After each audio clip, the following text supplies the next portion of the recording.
Mesdames et messieurs de la presse, bonsoir. Bonne année, c'est la première fois qu'on se revoit depuis que l'année a commencé. Effectivement, parce que le mois de janvier est un mois que nous avions voulu consacrer à la rétrospective de ce qui a été fait durant l'année 2021. C'est ainsi que vous suivez sûrement sur les antennes de la télévision nationale le programme que nous appelons redevabilité, parce que nous pensons que c'est l'une des stratégies principales qui va nous permettre de mieux communiquer sur ce que nous faisons. Ensuite, nous avions les états généraux, ces grands rendez-vous pour lesquels je vous remercie pour votre participation et pour votre accompagnement. Voilà, c'est pourquoi on ne s'était pas encore vu, mais on se verra plusieurs fois cette année pour continuer notre travail du changement de narratif à travers une communication transparente. C'est dans ces cadres que nous venons devant vous ce soir avec, vous avez vu à ma gauche, le gouverneur de la ville, Jean-Tini Ngobila, ainsi que M. Jean Kayombo, qui est directeur général de la Société nationale d'électricité SNEL, pour revenir sur l'accident d'hier qui a coûté la vie à 25 compatriotes et non plus 26 comme on l'avait annoncé hier. Les derniers contrôles qui ont été faits notamment avec les services mortuaires nous ont donné ces chiffres. Le gouverneur le confirmera tout à l'heure parce que c'est lui qui a suivi de près cette question. Nous aurons l'occasion de parler des circonstances de cet accident et surtout de ce qui doit être fait pour que cela puisse être évité. Ce sera aussi l'occasion dans un autre volet de dire un mot sur tous ces morts qu'il y a eu à Djougou, malheureusement, du fait de la barbarie des Codeco qui s'en sont pris à des compatriotes, pour la plupart de la communauté EMA. Mais ce sera aussi l'occasion de répondre à l'une ou l'autre question. Mais nous voulons, pour l'exercice de ce soir, nous focaliser principalement sur ce qui s'est passé hier. Je voudrais donc souhaiter la bienvenue parmi nous au gouverneur, Jean-Tini Ngobila. Ce n'est pas la première fois qu'ils viennent assister à cet exercice, mais aussi au directeur général de la Société nationale d'électricité SNEL. Avec eux, nous allons apporter des éléments qui permettront aux compatriotes de comprendre ce qui s'est passé hier et surtout de savoir quelle est dorénavant la ligne qu'il faudra suivre pour tout ce qui est bâtiment construit sous les emprises de la Société nationale d'électricité SNEL. Alors, pour des besoins de pédagogie et de bonne communication, je voudrais commencer à passer la parole au directeur général de la Société nationale d'électricité SNEL pour qu'il nous explique les causes qui ont conduit à cet incident et par la suite, le gouverneur de la ville reviendra pour nous dire les dégâts qui ont été causés. Il va nous expliquer la localisation. Il répondra à une question que j'ai vue sur les réseaux sociaux sur le lancement des travaux de reconstruction de ce marché fait, je pense, en septembre 2020. Monsieur le directeur général, vous avez la parole. Dans l'exercice d'aujourd'hui, le souhait, c'est que vous puissiez être pédagogique et que les termes et techniques soient compris de tous pour que, dans une dynamique d'ensemble, on comprenne que ce qui s'est passé hier, c'est quelque chose de dramatique qui devrait dorénavant nous interpeller davantage pour que les dispositions soient prises pour l'avenir. Vous avez la parole, monsieur le directeur général. Merci beaucoup, Excellence. Mesdames et messieurs de la presse, effectivement, c'est une occasion pour nous de venir vous présenter un peu plus ou moins les circonstances du drame que nous avons connu hier. C'est un drame malheureux, c'est un accident malheureux, un accident qui a fait que des frères et des sœurs soient décédés. Donc nous sommes fortement touchés pour cela. Malheureusement, c'est arrivé. Donc hier, aux environs de 7 heures du matin, nous avons connu le sectionnement d'un conducteur sur la ligne haute tension Zongo-Gombe. C'est une ligne 70 000 volts, donc on appelle généralement 70 kilovolts.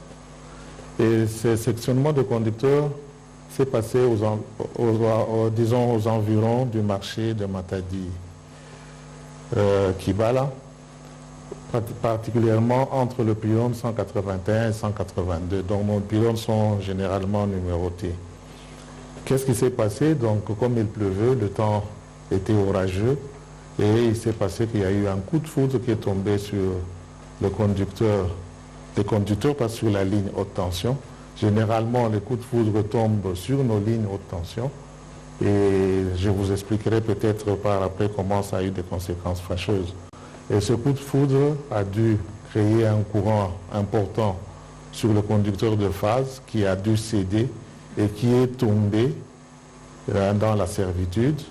Et malheureusement, dans cette servitude, se trouvait un marché. Et comme il pleuvait, le marché se trouvait dans des flaques d'eau. Et vous savez que l'eau avec la terre, quand il y a du courant électrique, l'eau devient conductrice.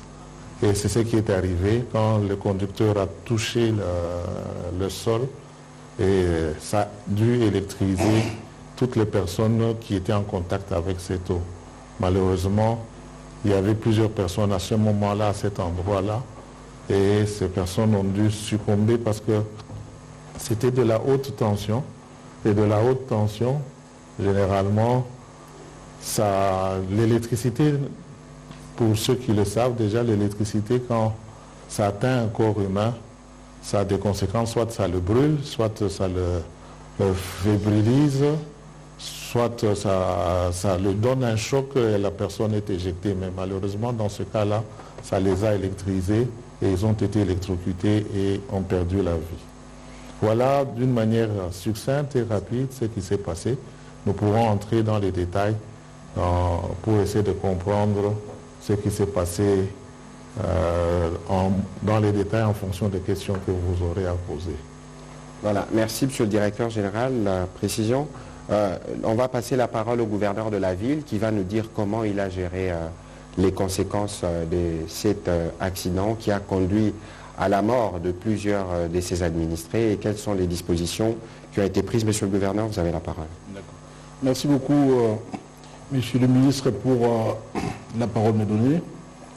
Le DG de la SNEL vient de nous expliquer ici comment est-ce que le câble de haute tension de la SNEL s'est coupé en deux en causant plusieurs morts du côté de Matadi-Kibala, notamment sur le marché pirate de Matadi-Kibala, il s'agit d'un marché pirate, mais aussi sur la grande avenue qu'on appelle communément la route de Matadi. Alors, contrairement à ce que nous avons affirmé hier, le bilan des dégâts faisait état de 26 morts, c'est ce que nous avons affirmé hier, mais aujourd'hui, avec tous les recoupements, tous les renseignements que nous avons reçus, le bilan fait 25 morts. Donc il s'agit de 4 personnes qui sont mortes sur le grand boulevard, donc la route de Matadi, et 21 autres personnes sont mortes devant les dépôts et aussi sur le marché pirate de Matadi-Kibala. Nous déplorons évidemment tous ces morts-là qui sont partis et c'est l'occasion aussi pour moi de présenter mes condoléances aux familles éprouvées. Alors, je disais tout à l'heure, il y a eu au total 25 morts, mais également 2 rescapés qui ont été hospitalisés hier, que nous avons acheminés à l'hôpital. Et aujourd'hui, ils sont déjà sortis de l'hôpital. Ils ont la vie sauve et sont rentrés chez eux à la maison. Alors, nous avons pris des dispositions pour que cela ne puisse plus arriver dans l'avenir. Comme décision prise, j'aimerais donc les dire. Nous avons décidé donc de la fermeture immédiate de tous les marchés pirates du côté de Matadi-Kibala et sur toutes ces façades. Et puis nous avons décidé de la délocalisation des parkings de bus en provenance de la province du Congo central vers les sites de Mitendi, avec interdiction stricte de décharger les marchandises au niveau du marché Matadi-Kibala. Nous avons décidé également de l'interdiction de la délivrance des titres de propriété et des autorisations de bâtir pour les différents services centraux, des affaires foncières ainsi que de l'urbanisme et habitat sur les sites faisant l'objet des restrictions conformément à l'arrêté interministériel numéro 0021 du 29 octobre 1993 portant application de la réglementation sur les servitudes. Alors, pour éviter un tel événement dans l'avenir, nous avons pris toutes ces dispositions. Nous avons suivi également du côté de la presse, la presse qui a l'habitude, enfin une partie de la presse qui a l'habitude de nous attaquer, que le gouverneur de la ville avait posé la première pierre le 1er septembre plutôt 2020 pour l'érection d'un nouveau marché. Effectivement, nous l'avons fait, nous avons posé la première pierre pour ériger un nouveau marché à cet endroit, à Matadi-Kibala. Mais malheureusement, nous avons été butés par des escrocs qui ont été en justice pour nous bloquer. Ils ont été déclarés au niveau de la justice que ces sites leur appartenaient. Et comme chez nous, au Congo, particulièrement à Kinshasa, l'État ne gagne presque jamais contre ce genre de personnes. La justice nous a déboutés et ils ont bloqué donc les travaux qui avaient déjà commencé à cet endroit-là. Nous sommes retournés, nous avons été en appel et finalement nous avons eu gain de cause. Et rebelote, une deuxième fois, ils sont retournés à la justice pour avoir gain de cause. Donc c'est devenu un peu un jeu de ping-pong. C'est ce qui a fait que jusqu'aujourd'hui, ces grands projets n'est pas exécuté. Et pourtant, c'est un projet qui a bénéficié du financement de FIDA. Et puis, le contrat a été exécuté par Papakine. Alors, c'est tout simplement dommage que dans notre pays, nous-mêmes l'État, nous soyons victimes, je dirais même de notre propre turpitude. Voilà. Merci, monsieur le gouverneur, pour vos mots introductifs. Un peu comme par prémonition, au Conseil des ministres, le 1er de cette année, le 7 janvier dernier, le président de la République avait chargé le gouvernement de travailler à la délocalisation de ces marchés parce que justement, les menaces que nous craignions, c'était que le trafic, l'intensité de la population qui se déplace autour, qu'elle ne soit exposée à des accidents de circulation. Et d'ailleurs, il m'a été dit que le marché pirate qui a été fait là où malheureusement le drame est arrivé, ces mamans étaient d'abord autour de la route et ceci ne permettait pas au trafic de se faire de manière normale sans qu'il n'expose de vie. Et le gouvernement, en répondant justement à cette recommandation du président de la République, avait déjà commencé à travailler. À ce stade, je ne vous dévoilerai pas les noms des sites, mais il y a 3 sites qui ont déjà été identifiés par mes collègues des affaires foncières et de l'urbanisme et habitat pour commencer à bouger ces marchés de cet endroit-là. Et d'ailleurs, hier, nous avions une réunion prévue de longue date pour parler de Matadi-Kibala et malheureusement, ça a coïncidé avec ces événements malheureux. Je voudrais donc profiter pour réitérer les condoléances et la compassion du président de la République, de tous les gouvernements, à toutes les familles qui ont été touchées par ces drames. Et comme nous l'avions dit hier, le gouvernement, aux côtés de l'hôtel de ville, s'activera pour réserver les obsèques dignes à ces mamans et à ces hommes qui ont perdu la vie. Voilà, on va ouvrir cette valse des questions. Je souhaiterais que nous puissions être méthodiques parce que nous n'avons pas beaucoup de temps. Il y a la demi-finale qui commence et que nous puissions rester sur le sujet. On va commencer par Richard Chacon. Merci beaucoup, monsieur le ministre. Ma question s'adresse et à vous, membres du gouvernement et au gouverneur de la ville de Kinshasa. À vous, membres du gouvernement, je voulais savoir qu'est-ce qui a justifié... Merci. J'espère que vous êtes vacciné. Oui, déjà. Okay. Qu'est-ce qui justifie les retards pris dans la décision que vous avez prise lors du Conseil des ministres que vous avez vient d'évoquer en janvier pour la délocalisation? Est-ce qu'il a, vous dites par prémonition, comme si vous savez que quelque chose va s'arriver, 2 semaines après et le pire est arrivé? Qu'est-ce qui justifie ce retard? Au gouvernement de la ville de Kinshasa, je demande, c'est vrai ce qui est arrivé à Matadi-Kibala est arrivé, Mais Kinshasa vit dans un danger permanent. C'est vrai, Maître Kibala, vous avez pris une série de mesures, mais qu'est-ce qui va se faire pour d'autres quartiers de Kinshasa? Je prends par exemple l'exemple de Binza Ozone, Wenze Abaré. J'ai habité les quartiers, c'est sous les hautes tensions. Et d'autres quartiers. Merci beaucoup. Monsieur le gouverneur. Merci beaucoup pour la question. Alors, sur l'instruction du président de la République, il y a de cela un mois, nous avons mis en place une commission qui est en train de travailler pour identifier tous les sites non édificandis, donc les sites sur lesquels on ne peut pas ériger des constructions. Alors, cette commission est déjà sur pied, est en train de travailler. Et je leur ai demandé de se rapprocher également de la SNEL, des autorités de la SNEL, pour identifier également toutes les constructions anarchiques érigées sous les câbles donc haute tension de la SNEL.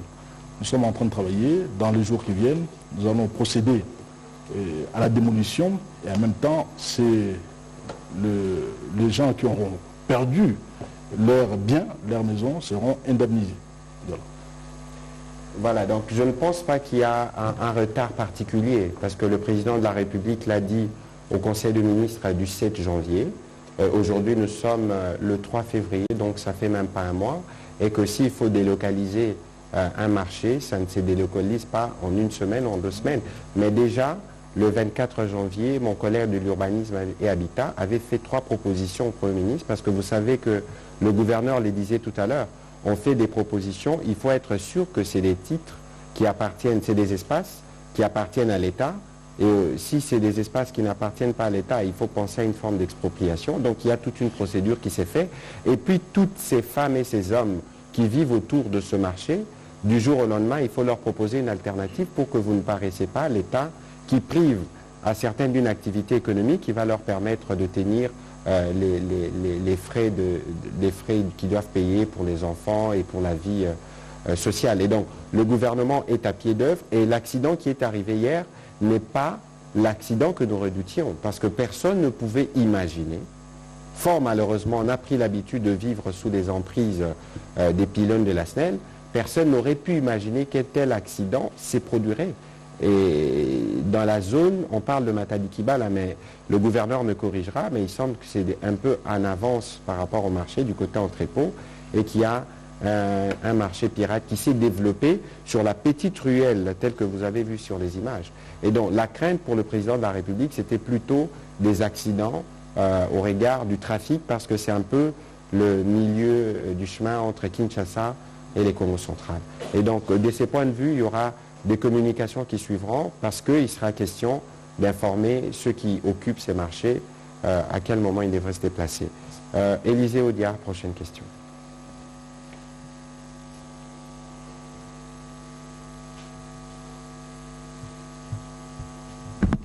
Monsieur le ministre, il y a eu 25 000 morts. À qui incombe la responsabilité de ces morts? Au gouvernement central, au gouvernement provincial, à la SNEL, ou à ces mamans qui ont décidé de squatter un marché pirate? Et au gouverneur de la ville, les marchés pirates, c'est un peu la norme ici au pays. Il y en a dans tous les coins et recoins de la ville. Qu'est-ce qui est prévu? Le grand marché de Kinshasa se fait toujours attendre. À quand le démarrage des travaux? Monsieur le gouverneur. Je pense que depuis que j'ai pris mes fonctions à la tête de la ville de Kinshasa, l'éradication des marchés pirates a toujours été mon souci. Et j'ai connu beaucoup de difficultés à cause de cela. Vous vous souviendrez que tout autour du marché central, il y a environ 12 avenues, notamment les avenues Rogading, Kato, de l'école et autres, se sont transformées en marché pirate. Et vous avez des officiels qui travaillent dans les institutions du pays, qui sont passés à la télévision pour tirer à boulet rouge sur le gouverneur de la ville de Kinshasa. Je n'ai pas vu, je veux dire, les gens de la presse me soutenir. Au contraire, ils ont tiré sur moi à boulet rouge. Mais vous venez aujourd'hui vers moi pour me dire que non, voilà,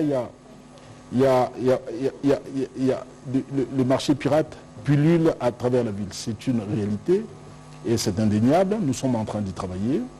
Et comme je venais de dire tout à l'heure, le président de la République a décidé, il a donné l'instruction, nous sommes à pied d'œuvre, nous sommes en train de travailler, nous avons mis en place une commission pour identifier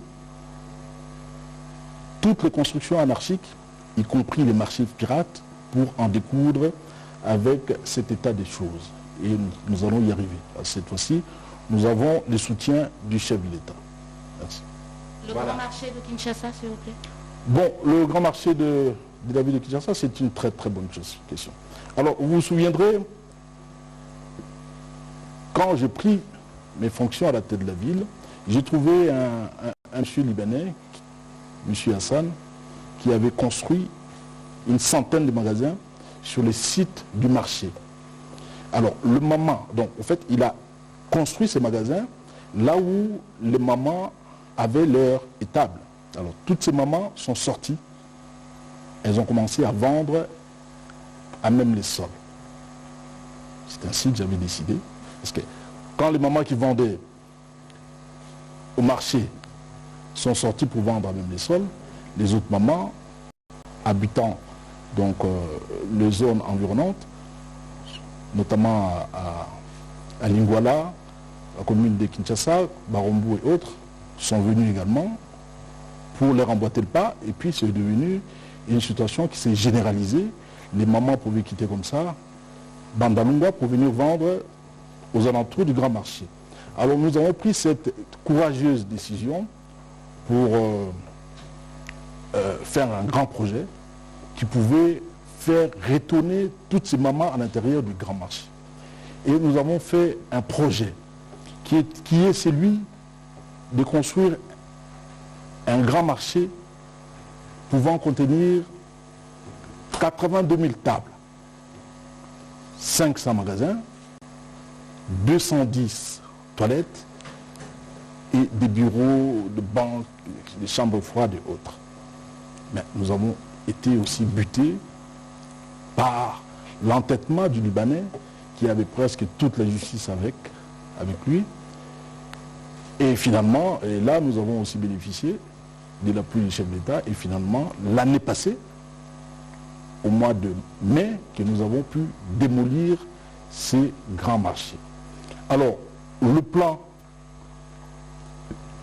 a été réalisé, les études ont été faites, les études approfondies, les études plutôt approfondies, les études à impact environnemental également, et aujourd'hui, l'entrepreneur, la société, la grande entreprise, Aegis, une entreprise française qui a gagné le marché, a lancé les appels d'offres pour recruter les entreprises, les petites entreprises qui vont faire la sous-traitance. Et nous en sommes à ce point. Et je pense que d'ici une ou 2 semaines, ils vont épulcher leur dossier, ils vont ouvrir les plis et ils vont finalement choisir les entreprises qui vont faire la sous-traitance. Nous avons le financement qui est prêt, les études sont prêtes et bientôt les travaux vont commencer. D'ailleurs, pour l'instant, ils sont en train de faire des travaux, des sondages et autres. Si vous y allez, vous allez voir, il y a des équipes qui y travaillent. Alors, le marché sera construit en ayant 16 mois et ce grand marché sera inauguré, si vous voulez, par le président de la République avant la fin de son mandat. Voilà, donc on ne va pas faire, Madame Élisée Odia, on ne va pas s'écarter du sujet. Les sujets se mettent à Dikibala. Je souhaiterais que les questions qui vont arriver restent dans le sujet. Nous avons le directeur général de la SNEL qui est prêt à nous donner des explications techniques. Alors, vous posez une question intéressante. À qui la faute? À tout le monde, principalement à l'État. Parce qu'il était du devoir de l'État de s'assurer que sous ces pylônes de la SNEL construits depuis des années 50, qu'il n'y ait pas de gens qui viennent construire des entrepôts. Il était aussi du devoir de ceux qui venaient construire là, de regarder où est-ce qu'ils construisaient.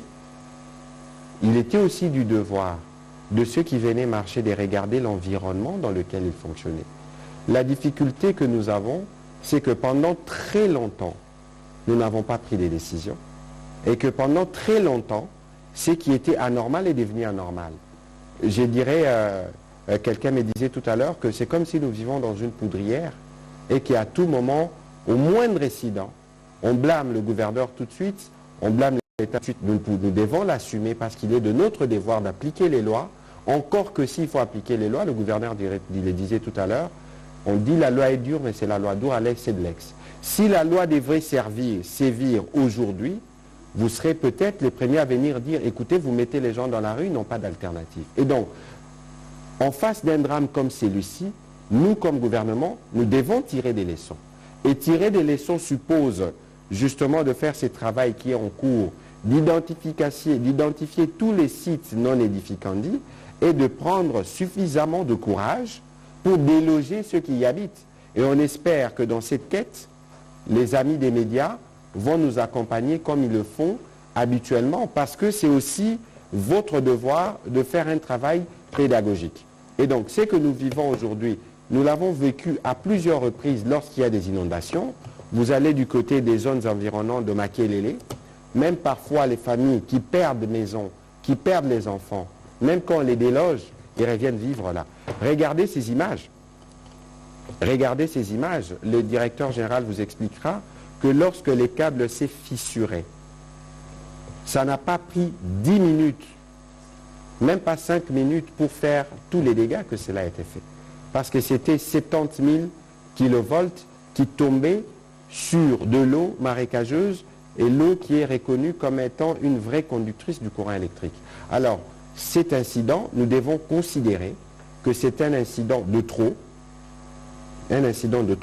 et pour lequel chacun en ce qui le concerne, nous comme gouvernement, lui comme gouverneur de la ville, et lui comme SNEL, et vous comme population, on tire les conséquences, nous épargnerons de vie. Je voudrais me faire compléter à ces sujets par le directeur général de la SNEL pour qu'il explique un peu la dangerosité qu'il y a de construire ou de faire des activités sous les emprises de la SNEL. Monsieur le directeur général. Merci beaucoup, Excellence. Donc vous savez que quand on veut transporter l'électricité, on l'amène du centre de production vers les consommateurs. Mais comme généralement les centres de production d'électricité sont loin des consommateurs, et pour amener une grande puissance vers les consommateurs, on est obligé de monter en tension et de monter en haute tension, voire même en très haute tension. Il y a des pays qui vont jusqu'à 760 000 volts. La ligne Inga-Kolwezi, elle est à plus 500 et 500 et moins 500, donc plus de 1000 kilovolts. Donc c'est une méthode de transporter l'énergie à des coûts très moins chers, de façon à rentabiliser cette production d'énergie et que les consommateurs puissent être à même de faire face à ces coûts. Et malheureusement, quand on monte en tension, l'électricité devient plus que dangereuse. Et c'est pour ça qu'on monte sur des pylônes, on les élève en hauteur pour qu'ils soient éloignés de tout contact avec tout corps, même un arbre, même une maison qui serait dans les alentours. Et pour sécuriser ces pylônes, on est obligé de faire des emprises ou qu'on appelle aussi des servitudes. Et ces servitudes, ce sont des couloirs qu'on laisse pour permettre à cette ligne de passer en toute sécurité et surtout que le conducteur n'est pas isolé, il est nu, ce sont des conducteurs nus, c'est qu'une fois que c'est coupé ou quelqu'un s'en approche en dessous d'une certaine distance, il est électrocuté immédiatement.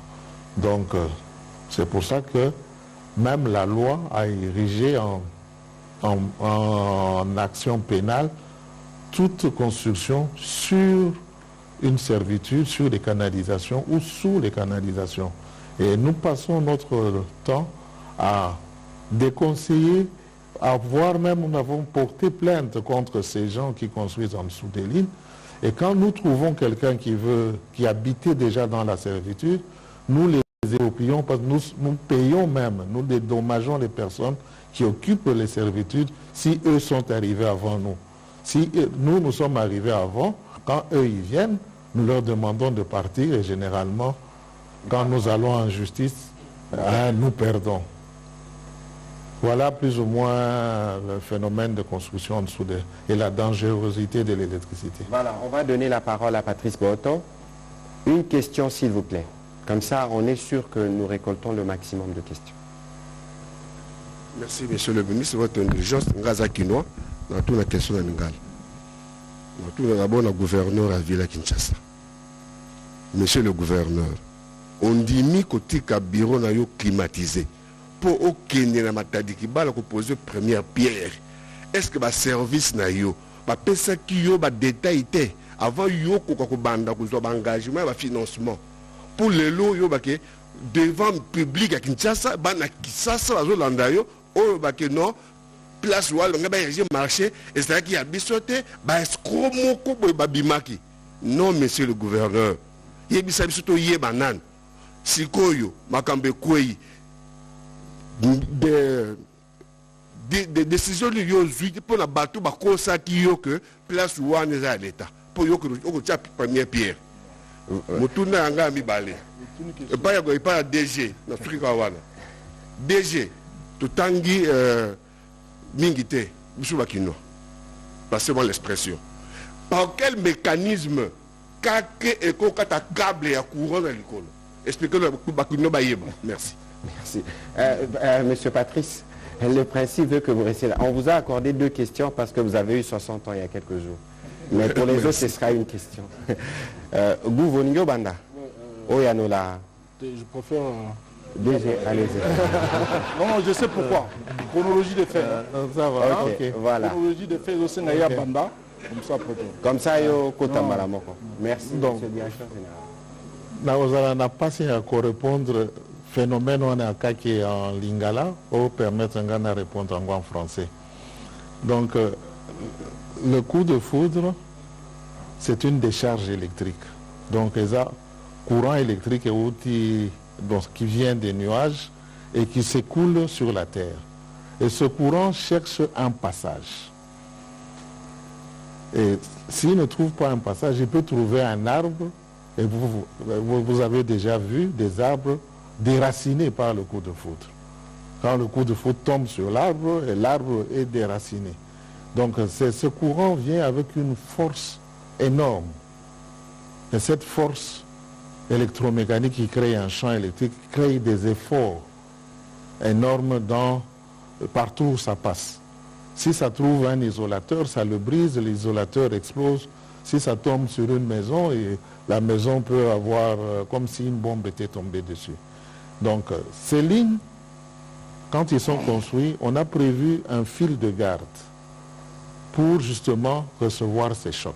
Ces fils de garde sont en acier, ils sont durs, mais à chaque poteau, à chaque pylône, ils sont connectés à la terre. Mais quand les gens construisent sous l'emprise, ils détruisent la terre. Ils détruisent les connexions. Quand vous allez à Matadikiba, vous allez voir, nos poteaux sont même dans les parcelles.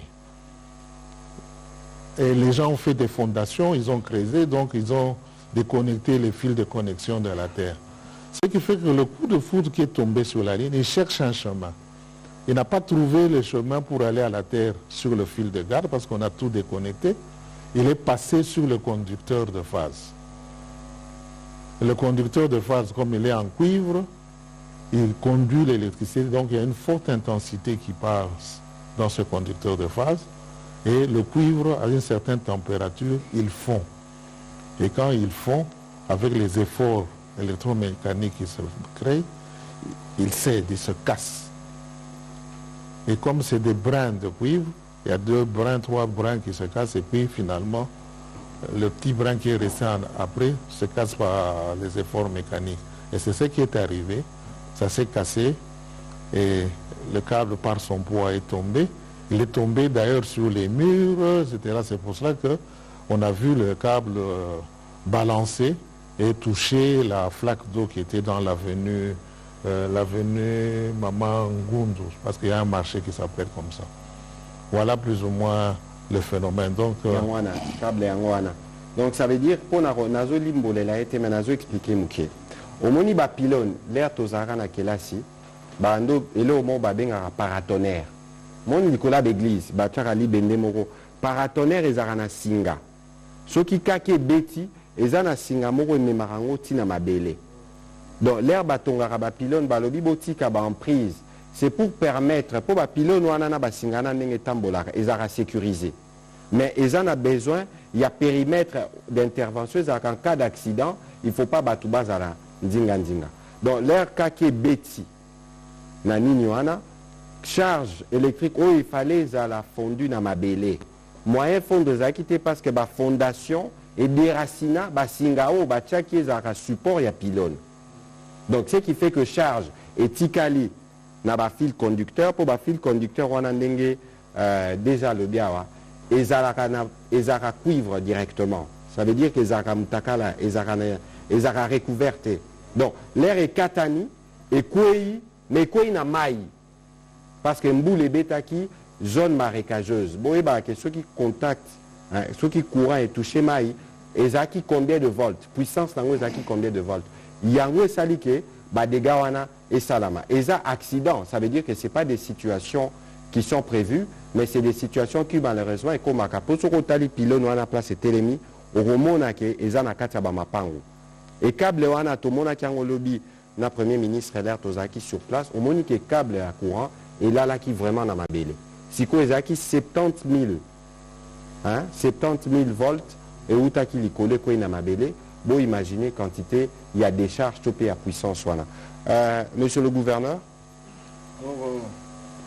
c'est que vous aviez déjà dit en français en réalité au Baron à Lingala. Bon, non, parce que il a posé la question de ma bépenza, au bout de 60 ans, 60 ans, bon anniversaire, hein. Mais au bêti ma bé. Alors, non, le baboué. Au moni projet, on a, et projet Moko et outil d'abord de la Banque mondiale.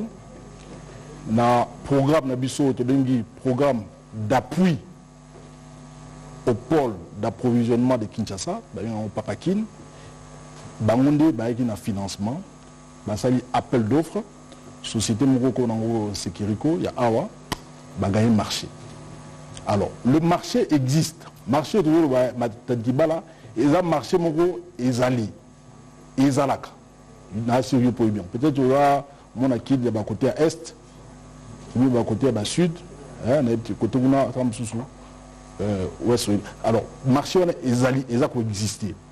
Alors, tout ça, les plans, il y a développer le marché. Marché est allé. Mais malheureusement, marché en ce côté, la place, monsieur, c'est vide. Parce que ma maman, pour des raisons de visibilité, préfère dans ma belle Nanzela, parce que maman mais le marché, ils ont existé. Ils allaient donc, ils allaient. Tout ça, les projets, il y a développer le marché. Tout ça, mon étage, tout ça, ma chambre froide, tout ça, ma parking. Alors, tant aussi ici, projet, Batmo, Babimikuna, Baobi,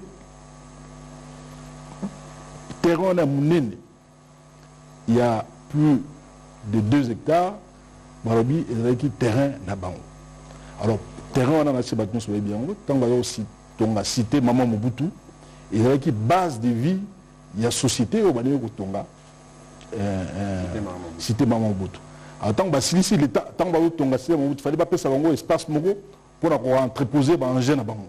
Tant que si projet va jouer un jeune à Bango, alors place où l'État a récupéré. Mais le coup la justice n'a pas comme appelle moi Bilinga, la justice, projet c'est Bandaki. FIDA,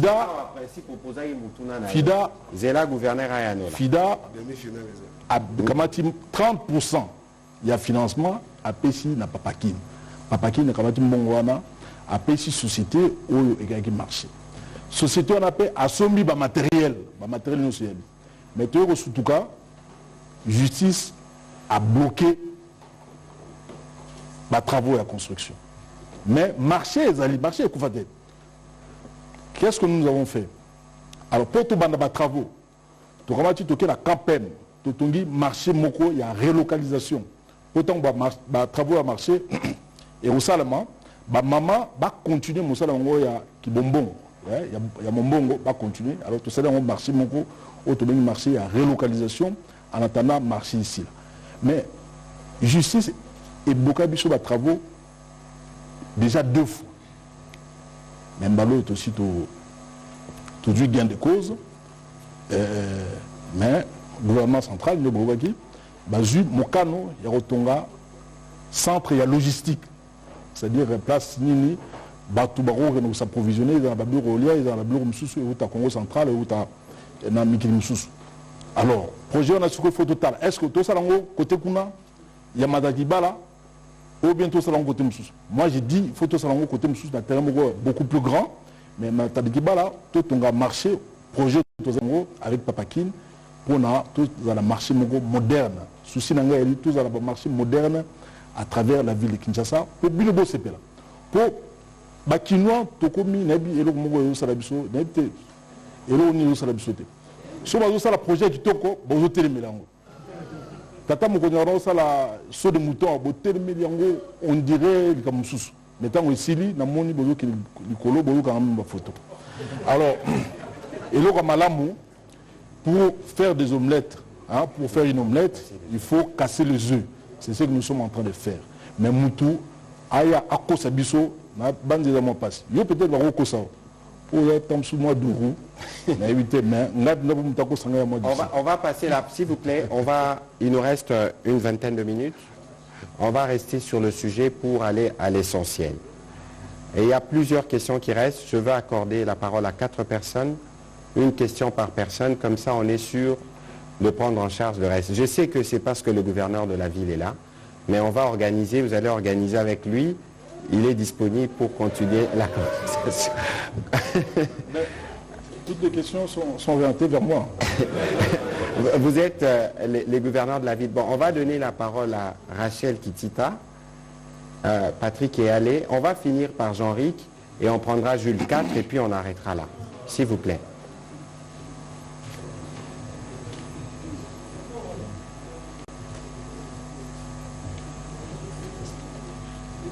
Merci beaucoup, Monsieur le ministre, pour la parole. Monsieur le gouverneur de la ville de Kinshasa, est-ce qu'on peut nommer ces personnes qui vous ont traduit en justice? Qui sont-ils? Ou qui sont-elles, ces personnes? Si c'est une société, qui est-elle, cette société? Et est-ce que, s'il vous plaît, Monsieur le ministre... Non, Madame Rachel, s'il vous plaît, ne perdons pas ceux qui nous suivent.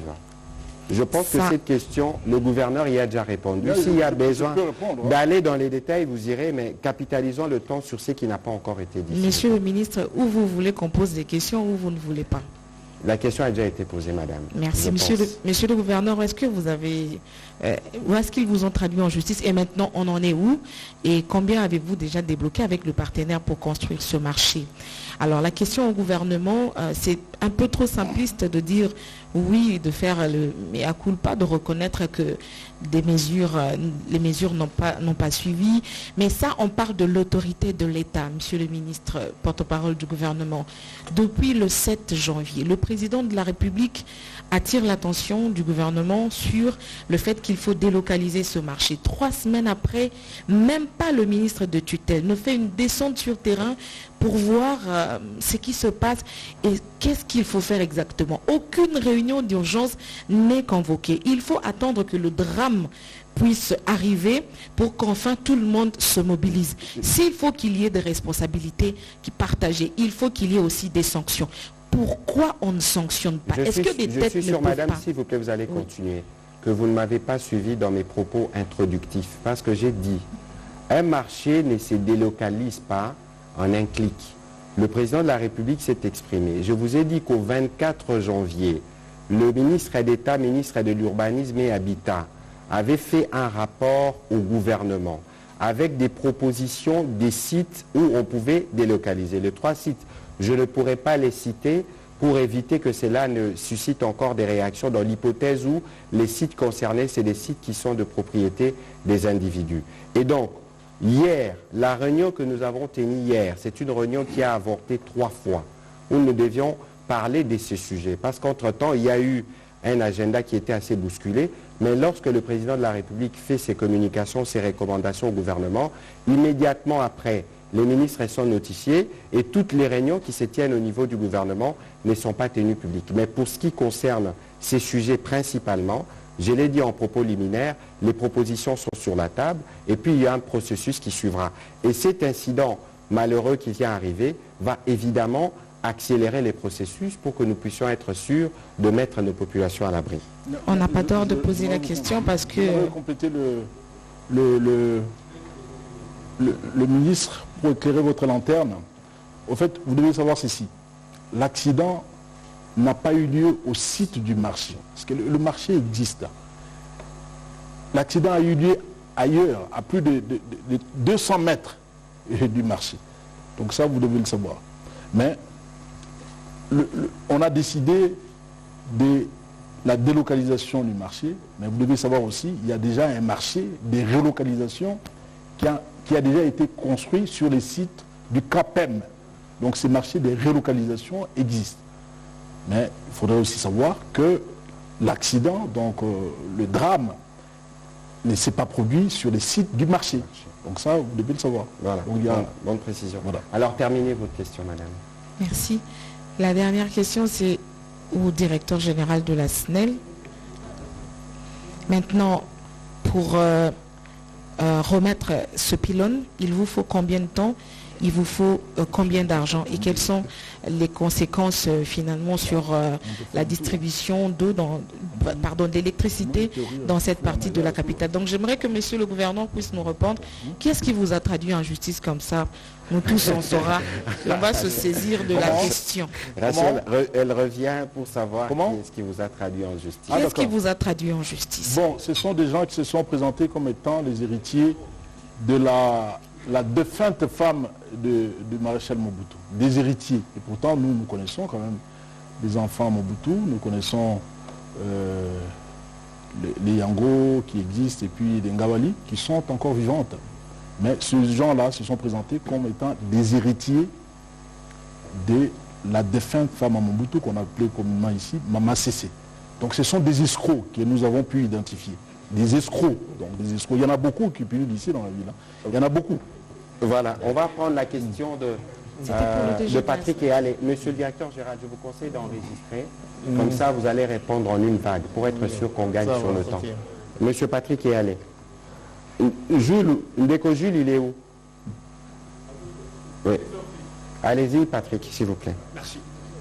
Deux petites questions. Monsieur le DG, deux petites questions. L'accident était-il prévisible? Monsieur le ministre, permettez-moi de revenir. Y aura-t-il des sanctions, oui ou non? Non. Merci. Prochaine question, c'est Jules et puis ce sera Jean-Ric.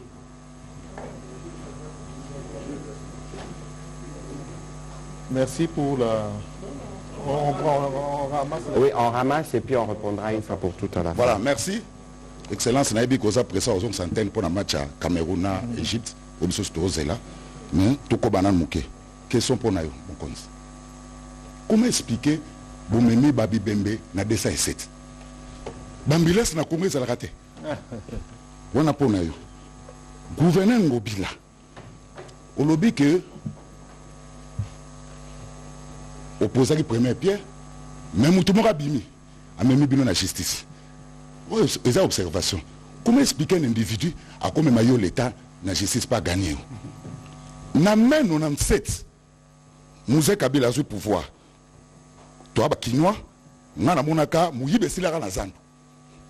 Oh, quand on a un taxi bis, au ticket de Mama Sima, et Silaka, toi, ben en rail, et Silaka. Au bois qui, au quoi Simba, on a Zandu, on va retrouver un goût. Pourquoi Ngobilo sera une mesure draconienne? On voit des gens au bateau tourner ça pilon, bateau au bateau tourner la faux sceptique, bateau au bateau ça garage pirate, mais on ne voit pas les bidozers de Ngobila. Pour n'ani mawana bakinois. Déjà SNEL. Olekisi. Pardon, Limbi Sanga pena ministre. N'abi que vous a pressé pour un match. Limbi Sanga. Faut qu'on s'entende. DG, pourquoi il y a trop de ratés dans SNEL? Il y a trop de ratés dans SNEL. Pourquoi? Est-ce que le pilon nous a suivi Zalak? Bolobi kake, biso mona mbuda to kaki kakete. Est-ce que bakanga ki basinga wana bien? Pour yate. Déjà on a informé que dans Ntsele, tous courir risque. Il y a un marché dans Ntsele, agent Moura Sénel et Asimbitol, il y a un marché à Lengi. Ko batongi. Toza ba image en moi. Ah là, batongi na se, il y a ba pilon. Pourquoi il n'y a pas de suivi? Si on comme une bandale, au katisi na maïzaf, ba pilon et les cas, tina makelele. Mais les gens ont construit. Pour nanini mawa, quelles sont les dispositions SNEL à Zoa pour nous bengana batouana bakoy ko tongate belge denga loba na se abapilon. Voilà, merci. Dernière question Jean-Ric. Bon, moi je vais parler d'un autre drame qui s'est passé en Ituri. Il y a eu les massacres des Djougou dans les sites de déplacés.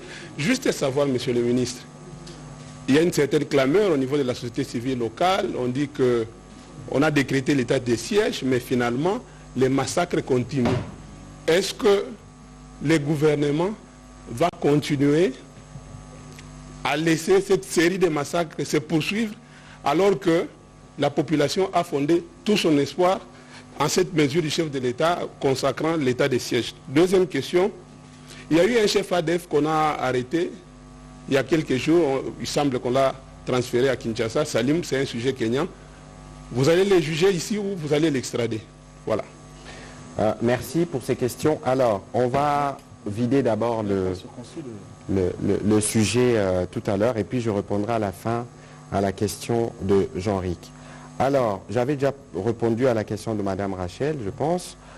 Mon ami, mon homonyme Patrick, qui pose la question, y aura-t-il de sanctions? C'est une très bonne question. Lorsqu'une situation de cette nature arrive, c'est un accident. Ça veut dire que c'est une situation imprévue. Lorsque l'État doit agir, l'État ne doit pas agir simplement parce que l'opinion dit « Ah, il faut des sanctions, il faut des sanctions ». Il faut remonter la question, en comprendre les raisons, situer les responsabilités. Et je ne pense pas que des responsabilités pour un drame comme celui-là, vous les situez en 24 heures immédiatement après. Sinon, on fait la politique spectacle. Alors, on aurait dit quoi? Bon, monsieur le gouverneur, vous devez démissionner. Monsieur le directeur de la générale, vous devez démissionner. Mais avec qui vous allez gérer la crise? Parce que c'était un accident, pour le moins, imprévisible. On aurait pu penser. Parce que fort malheureusement, comme Jules l'a dit tout à l'heure, nous cohabitons avec les pylônes. Nous vivons sous le câble de la SNEL. Dans le reportage que nous avons ici, c'est des agents SNEL qui vont dire aux mamans que là où vous êtes en danger. Parce elles sont électrisées dès qu'elles touchent les tôles de leurs propres étalages. Mais elles ne l'ont jamais quitté, malgré tout ce qui leur a été dit. Le jour où on amènera la force, comme il faut le faire, parce que je pense que c'est cela la solution, Madame Rachel ou Monsieur Jules l'a dit, il ne faut pas que les gens se plaignent pour dire que l'État est un État méchant. Parce que c'est la loi qu'il faudra dorénavant faire appliquer dans toute sa rigueur. Et donc, pour ce qui nous concerne, que ce soit le président de la République ou le Premier ministre, nous étudions les questions dans toute la dimension pour y apporter les réponses qu'il faut.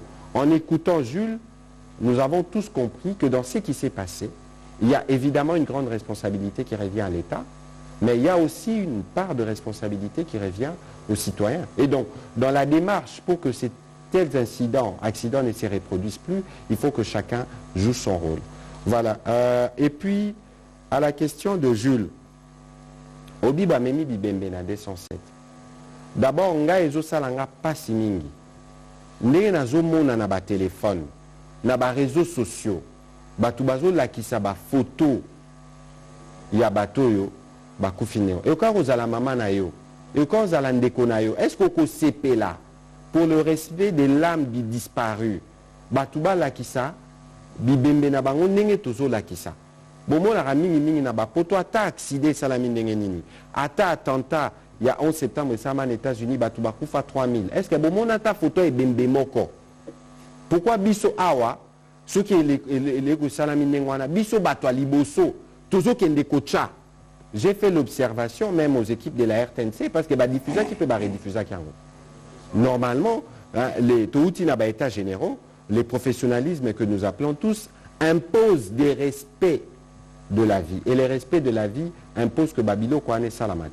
Alors, l'air Tozaki qui a préparé une mission Oyo, une consoeur à Zanakata Salara, na Tunaki, mais Babi Singa qui ambulance et Memaka et Bimbete. Benga docteur Otunaï. Sûrement que parce qu'il y avait l'urgence, les moyens qu'il a utilisés n'ont pas été les bons. Parce qu'il y a Bakor et Zakiwana, il fallait les mettre à l'abri. Et c'est dommage, mais ça pose un problème global. Il y a un service de secours, il y a un service, il y a une catastrophe au Tozanango. Je pense que Ndenge Makamoe Liboé, il faut payer sa biso maële pour gouverneur de la ville. Parce qu'il y a bureau Nezaranagondo. Mais il faut déjà commune à Mongafula. Et ils ont la capacité à Rosanamo hein, ambulance ou en tout cas quelque chose de ce genre. Mais on a un effort collectif il faut tout ça là. Alors voilà un peu les réponses que je pouvais donner. Je passe la parole au gouverneur. Je m'avais complété, ministre, dans la question tout Ndogozulu. Il faut que Ebembe Bamimarango na ambulance. Ebembe. Bamimarango na Corbira, il faut que cercueil. Ce cercueil est athée au Ebembe na Corbira. Ebembe Bamimarango na ambulance. Ebembe. Renseignez-vous, Barweb Sabine. Là-bas, du ministre, Bamimarango n'a pas véhicule. Ebembe Bamimarango n'a pas ambulance.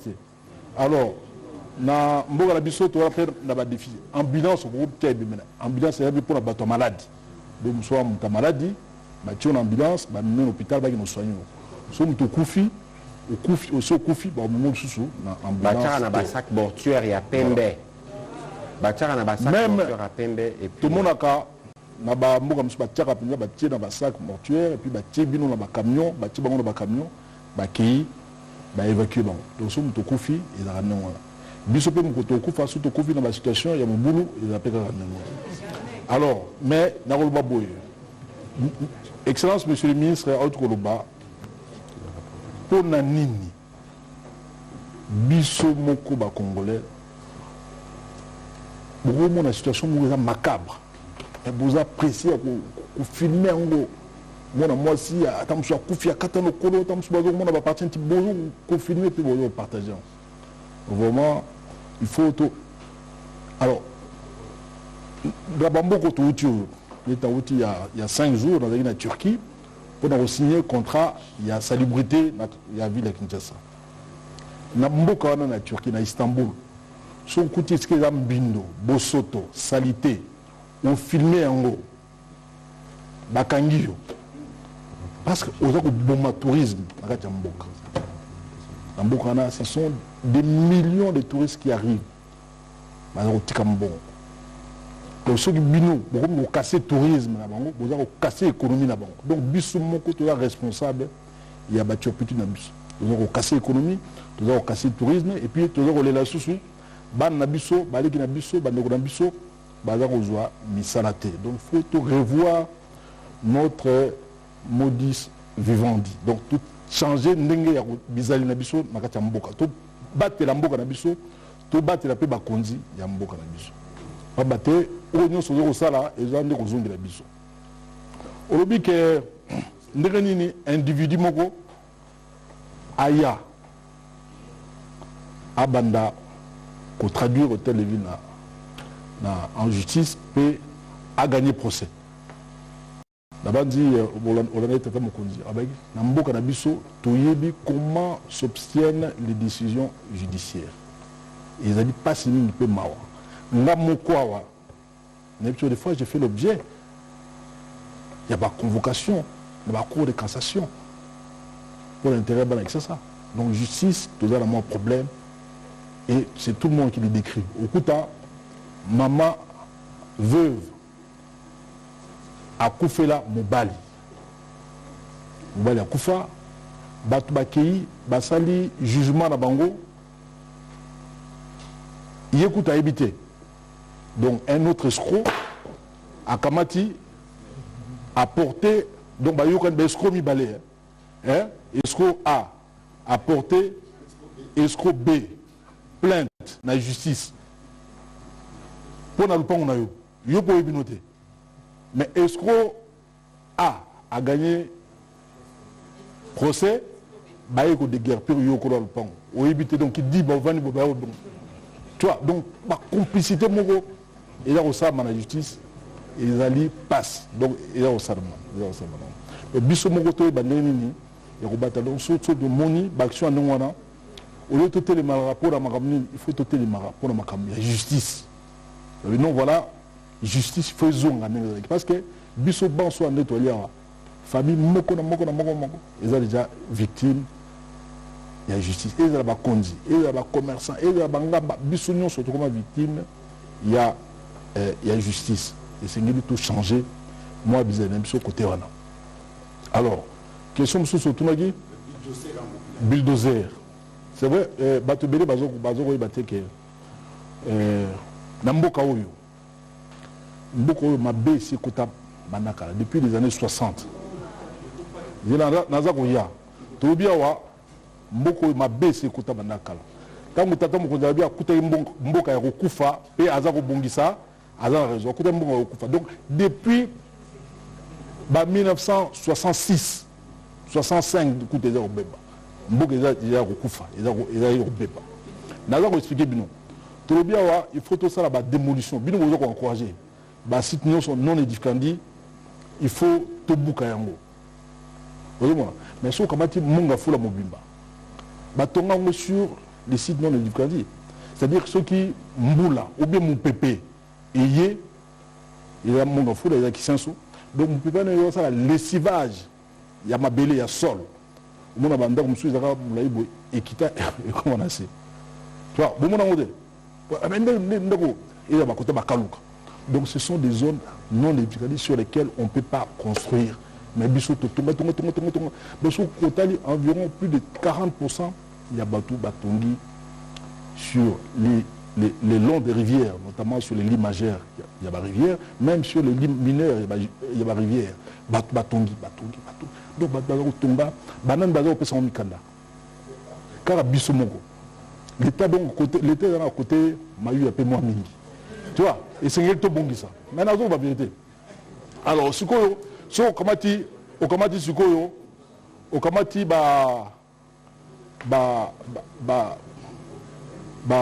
ligne courant, tu veux ligne courant.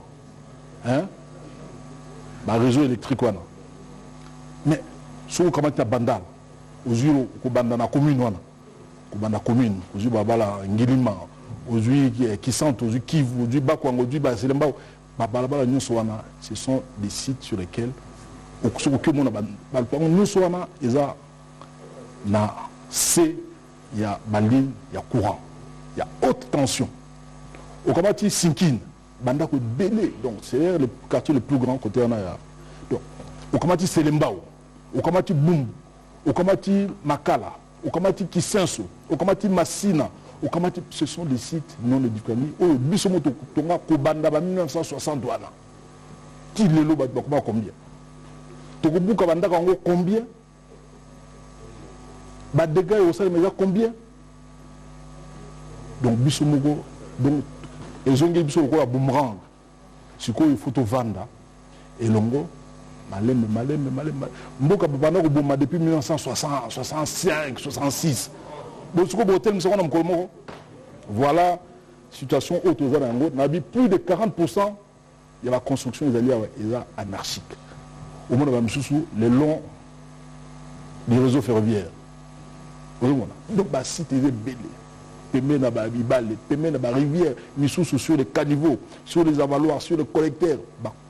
Donc, la construction anarchique des belé. Comme je me pose la question, sur des sites non édifiés.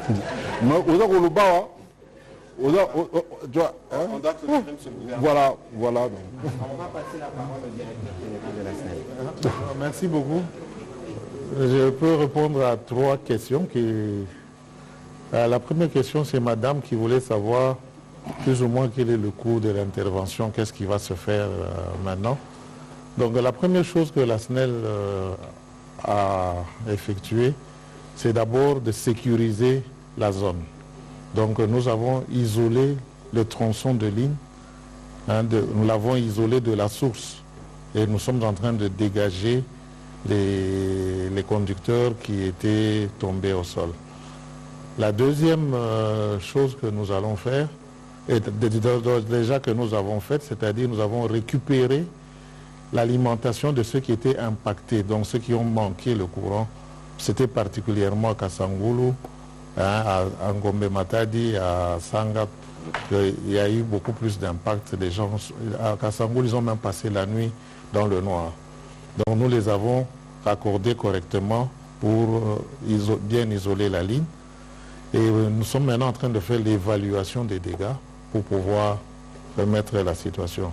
Il ne s'agit pas d'un pylône qui s'est effondré, comme on a entendu dans les réseaux. Le pylône ne s'est pas effondré, c'est un conducteur de phase. Donc les supports Donc les poteaux qui soutiennent les lignes, les conducteurs, c'est ce qu'on appelle des pylônes.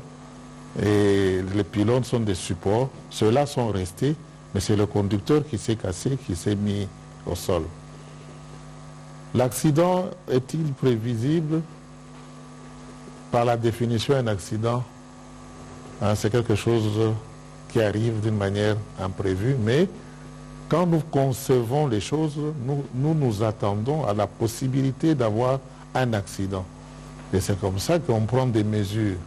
Et la mesure qui est prise pour les lignes d'haute tension, c'est de créer un couloir, que personne ne se mette en dessous des lignes, parce que le fait d'être en dessous des lignes pouvait être électrocuté parce que le conducteur est tombé, le pylône peut s'effondrer, mais aussi le fait de vivre en dessous des champs magnétiques en permanence. Hein, donc vous avez des champs magnétiques que vous ne voyez pas, qui sont en train de nuire à votre santé. Vous avez parlé d'un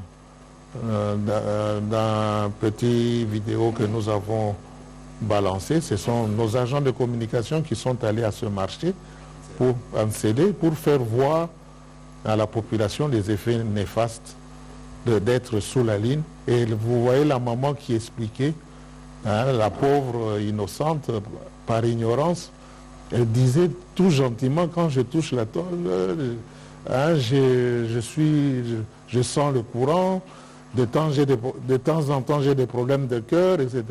Mais heureusement, elle-même conclut que tout ça, peut-être c'est à cause du poteau électrique qui est au-dessus de nous. Donc la SNEL sensibilise la population, la SNEL agit et a toujours prévenu les autorités qui ont la force publique. Hein, donc comme le gouverneur a dit, c'est à eux de pouvoir remettre la SNEL dans ses droits, parce qu'il y a une loi qui couvre tout ça. Donc quelqu'un qui enfreint la loi, il ne l'enfreint pas contre la SNEL, mais il enfreint la loi du pays. Et la loi doit se faire exécuter. Voilà plus ou moins, je crois que j'ai répondu rapidement aux réponses. Alors, avant de répondre à la question de Jean-Ric Oumandé, je voudrais demander à la technique de nous balancer un reportage. Je crois que c'est une causerie du gouverneur de l'Ituri, Johnny Luboya, qui parlait justement de ce qui se passe là-bas. Et puis, je répondrai à votre question. Tupasima Rubani Shadar Iturien. Fura Sara Sali Iturien. Mateso Germain Iturien. Cette arme-là ne pardonne pas. Et vous voyez, ce sont des dames qui sont allées acheter cette arme-là pour aller approvisionner leurs frères. Et pour que leurs frères fassent quoi? Avec cette arme, qu'ils permettent d'abord à ce qu'on viole leur mère, qu'on viole leur soeur, qu'on tue leurs frères, qu'on tue leurs parents. Et voilà, ce sont des femmes qui font ça. C'est pour ça que la dernière fois, j'ai répété encore, que tous ceux qui ont un lien avec cette population-là, tous ceux qui peuvent parler à cette population, ça ne sert à rien de mentir, qu'ils disent à cette population d'arrêter. Nous ne cesserons jamais de le répéter et de sensibiliser cette population. Cette arme-là, ce n'est pas contre les ADF, non. Vous pouvez leur poser la question, cette arme-là n'allait pas être... Voilà donc, c'était le général Johnny Luboya qui réagissait à ce qui se passe en Ituri. Ce qui se passe en Ituri est très différent de ce qui se passe à Béni, où il y a des terroristes ADF qui opèrent et contre lesquels nous avons de progrès, j'y reviendrai. Mais au début de ce reportage, j'espère qu'on le diffusera plus tard, le gouverneur dit pourquoi les Ituriens tuent les Ituriens. Ce qui s'est passé dans ces cas de déplacés est vraiment triste parce que ça ressemble à c'est comme des crimes de guerre parce que les populations sont déjà déplacées de leur domicile. Ils sont cantonnés dans un camp. Je pense que dans le camp de Saïe, il y a à peu près 20 000 personnes. Et pour la plupart, ils sont issus de la communauté Emma. Et la Codeco est essentiellement composée des Lendo. Vous vous souvenez qu'en Ituri, il y a eu l'opération Artémis. C'est plutôt un conflit communautaire. Et rien ne peut justifier de tels actes sur des populations civiles endormies en pleine nuit. Et donc, nous, gouvernement, nous condamnons, et c'est pour ça que d'ailleurs, si le massacre s'est arrêté, c'est parce que les forces armées ont été alertées et ont réagi promptement, y compris les éléments de la MONUSCO, pour éloigner ces miliciens de Codeco. C'est une perte de plus pour nos compatriotes. Mais malheureusement, ceci vient dans un contexte, dans une province qui a déjà souffert des situations de ce genre. Et ça se passe entre Congolais. Donc il faut que nous tous, on se rende compte que ces pays, on avancera que si on accepte qu'on est différent. Et donc, pour parler de l'état de siège, justement, si on a fait l'état de siège, c'est y compris pour donner des solutions à ce type de questions. La question, elle est complexe là-bas. C'est pour ça que vous avez vu qu'il y a une mission en termes de Barza communautaire conduit, une task force qui opère pour la paix, parce que ce sont des jeunes gens congolais. On va leur imposer la force, oui, mais il faut aussi d'autres mécanismes, et notamment par le Barza intercommunautaire, pour voir comment on va régler la question. Mais pour ceux qui posent des actes qui ressemblent à des crimes de guerre, ils seront rattrapés tôt ou tard. Parce que vous avez vu qu'on a rattrapé les décapiteurs en chef des ADF, les sujets kenyans dont vous avez parlé. Et je crois que je n'ai pas les dernières informations, mais je crois qu'il doit être déjà acquis, comme Benjamin Kisokeranyo, qui était de fait le numéro 2 ou le numéro 3, les cerveaux financiers du mouvement terroriste. Alors, moi, je veux bien que les gens critiquent l'état de siège. Nous sommes dans un contexte démocratique, mais c'est la preuve que l'état de siège donne des résultats. Qui aurait pu penser que cet égorgeur qui fait des vidéos de campagne de propagande en train d'égorger pouvait être rattrapé dans l'état dans lequel il a été? Alors, il sera sûrement jugé pour répondre à ses actes, mais lorsque vous arrêtez des terroristes de cet acabit, on les auditionne parce qu'il y a des informations de renseignements à glaner qui vont permettre d'orienter les actions que nous menons sur terrain avec l'armée ougandaise, parce que vous voyez que nous combattons un mouvement terroriste, et les terroristes ne se combattent pas simplement sur un front, ils se combattent aussi dans la communauté. Et c'est parce qu'il y a un réseau de renseignement qui fonctionne, qui a permis à ce qu'on arrive à l'arrestation de ces deux individus, sûrement, qui donneront des informations qui permettront de remonter à d'autres.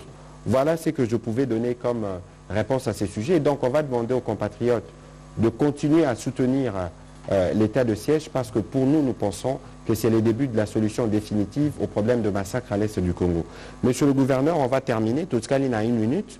Narope Soma Loba Nalinga Lapo au Loba Nabakinois. En résumé, Makambo et Leki, comment Bamatanga et Kosalama, et surtout exhortation pour que nous tous, cette fois-ci, la responsabilité, l'herbe accident boé et Komaka. Merci beaucoup. En une minute, monsieur le gouverneur. Alors, Bala Kinshasa, il faut baïba.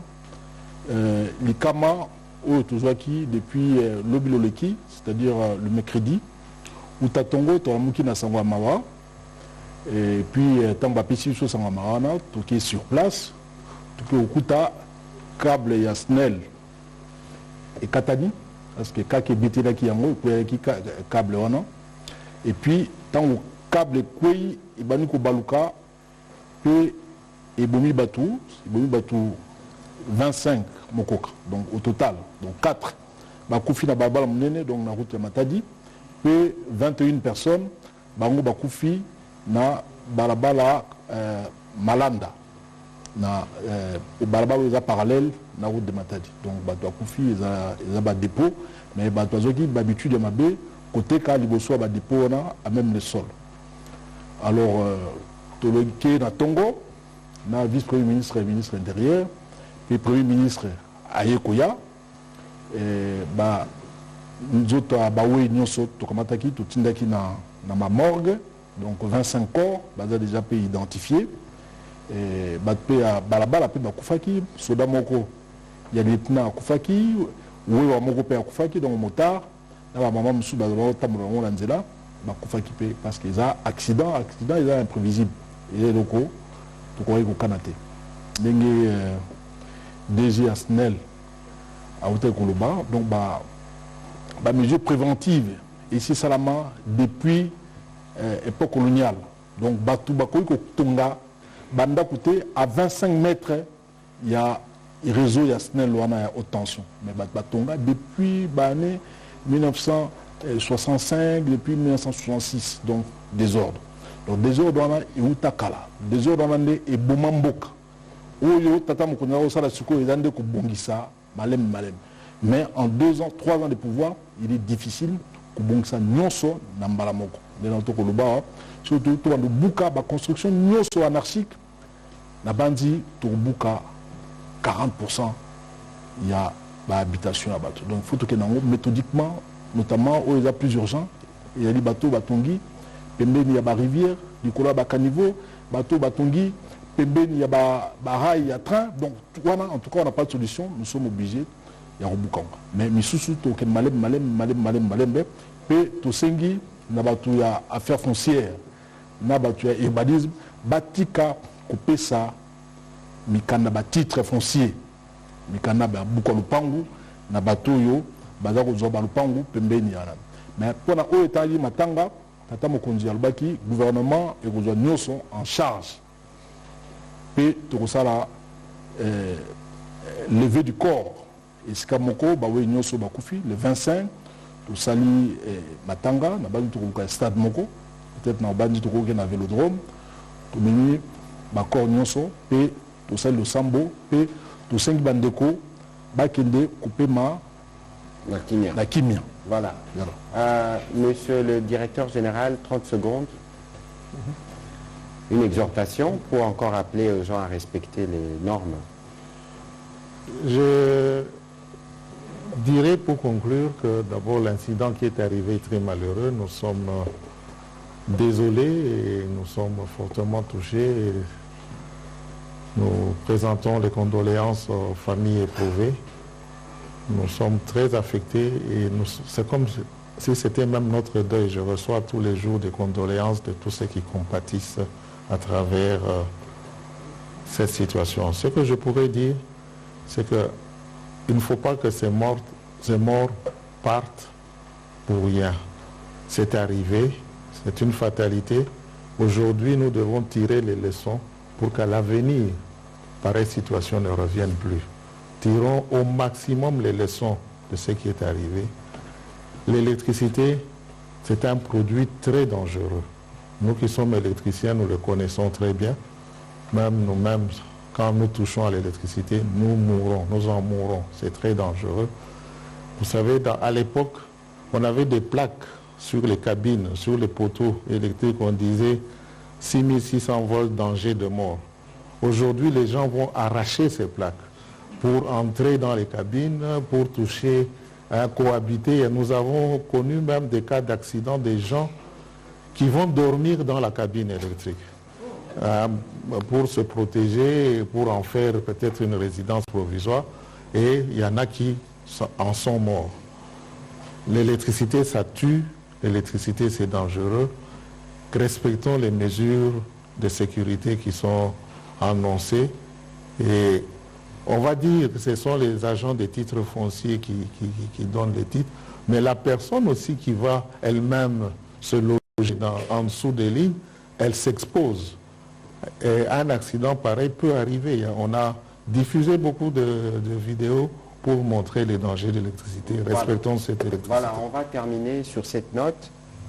Je réitère les condoléances et les sentiments de compassion du gouvernement de la République à toutes les familles qui ont été touchées.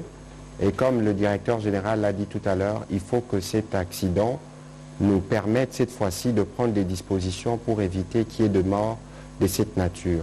Et dans cette quête, tout le monde a sa responsabilité. Merci au gouverneur de la ville qui a accepté de venir répondre à ses devoirs de transparence et de redevabilité.